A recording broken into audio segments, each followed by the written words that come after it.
Today is an exciting day. We are going to go look at a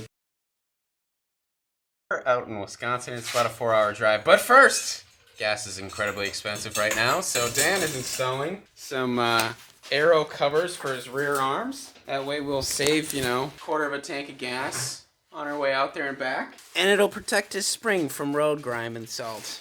But the nice thing about the MPV platform, a lot of stuff translates from one car to the next. Legos. Snaps up over the top, like so. If you haven't already seen, be sure to check out the Bilstein B14 install. 2 hours and 50 minutes until we lock our eyes on the first time. Woo! Trying to cut the arrival time down. Censored. Can't see how fast we're going. Cannonball practice. 55.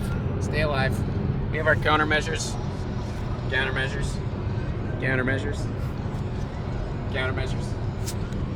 All right, we're in Wausau, Wisconsin. Topped up our old gullets at the Mickey D's. About an hour out from this. But probably gonna top up the fuel, and then hopefully this guy doesn't axe murder us. This may be the last Hardway Learning video ever made.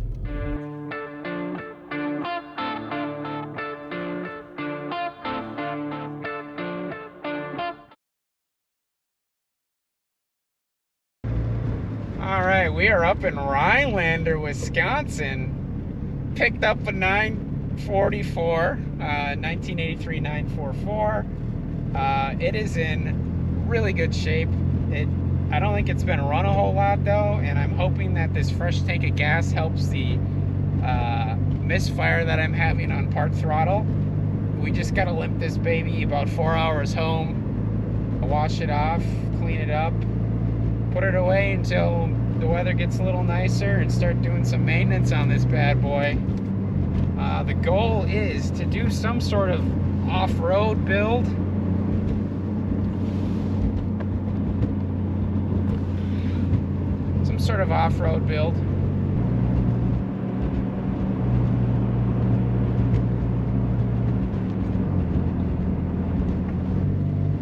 It really breaks up bad.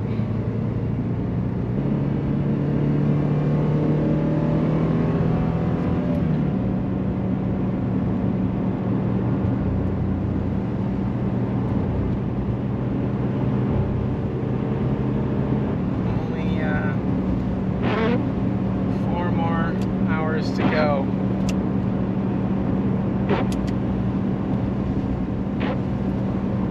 I don't know that I have any window wash. Alright, so initial driving impressions, there's a whine, but if I jerk the wheel to the right, it goes away. Now, he did warn me that he thinks the wheel bearing's going bad. I would tend to agree. The dash is cracked, which is pretty common on these. The hesitation is still there. I just topped it up with a bunch of 91. Like tipping right away, just misfiring. So we'll have to pull the plugs and see what those look like. Could be a lot of things. Bad plugs, bad fuel injector, bad fuel filter. Maybe it needs a distributor. I don't know, man. But it's a clean car. It's pretty comfortable. If we get rid of that whine, it's gonna be a great highway cruiser. It feels like a heavy car for some reason. I don't know if that's just I'm used to the Miata. It also doesn't have power steering, so the steering is quite heavy. Like, surprisingly turns really well parked, but like it really loads up into a corner. I don't know, it's gonna be a fun car, I think. To get it not to misfire, I have to tip in and then back off the throttle a little bit. I feel like it really wants to go, but it just can't. Which is too bad, because I want it to go.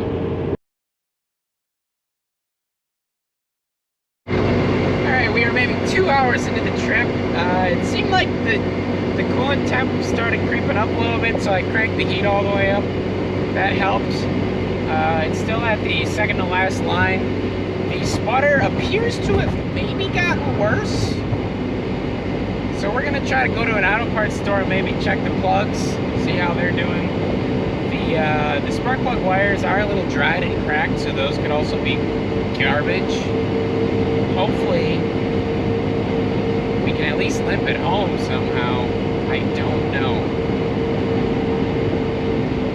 Fingers crossed. So we made it back with the 1983 Porsche 944. It is a platinum metallic barn find. We literally picked it up in the middle of nowhere, Wisconsin at a cranberry farmer. I keep wanting to say cherry farmer to everyone, but it was a cranberry farmer. Hashtag ocean spray. Interior is in decent shape, although he did have these awesome seat covers on that I was too impatient to take off while I was there. So I didn't know that this was here necessarily, because he strategically took photos of the upper on that side and the lower on this side, and the posts. That got me all excited to come look at the car. So, oh, this door thing is broken, so we'll have to get a new door stay.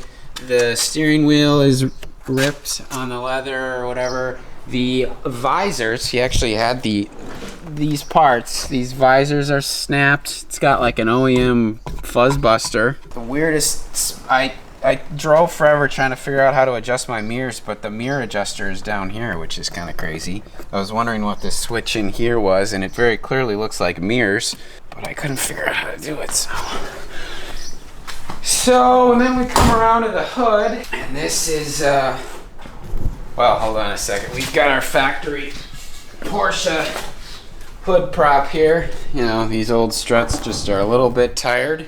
I think they paid extra for that. So we made it about 2 hours from Rhinelander, Wisconsin, and we were working our way up Highway 39, and I was slowly kind of losing steam coming up this hill. It didn't really like to go above like 20% throttle before it was getting a lot of like spark bust breakup, misfiring. So we stopped over at O'Reilly's, and you know, I was kind of surprised, but they didn't actually have an 83 Porsche spark plug wiring kit, so we had to use this sort of universal wire. The boot didn't fit over here, so we've just got that sort of raw over there, and then we used the one that probably should have went over there, right there. But it actually ran pretty smooth after that, down Highway 10 to 94, until we made it to Minneapolis and refilled it, and it started busting up again. So we're gonna do all the plugs, wires, fluids, and cross our fingers that it runs pretty well, but I don't know how long that'll be in there necessarily. Yes, you don't say. You don't say. You don't say. Who was it? He didn't say. So, one of Dan's most favoritist feature is this is indeed protected by a Radio Shack security system. I don't know if it still functions or not, but it has it. Hey, I should tell my insurance that it does have security. Lower the price a little bit. And what else? The trunk. Everyone likes a good hatch. Those aren't the right keys. Ooh, this is cool. Came with the Carousel Porsche key wallet, you know, so you don't get your pants all messed up by your keys, I guess. It's kind of annoying, to be completely honest. The trunk, you gotta give her a little push down, and my hands are so cold I can't twist it. Oh, God. And that's how you scratch up your trunk. These hood struts also don't work. Now, it doesn't help that I have all of those awesome seat covers on, but trunk looks pretty clean. Interior looks pretty clean. I think it was a pretty solid find. No rust. Cool little fuel door protector. Wrap it, keep it safe. Yeah, the one annoying thing is if this closes too far, now I can't open it, and Dan just pushed it really far. Well, pull your key out of your key wallet and open it up.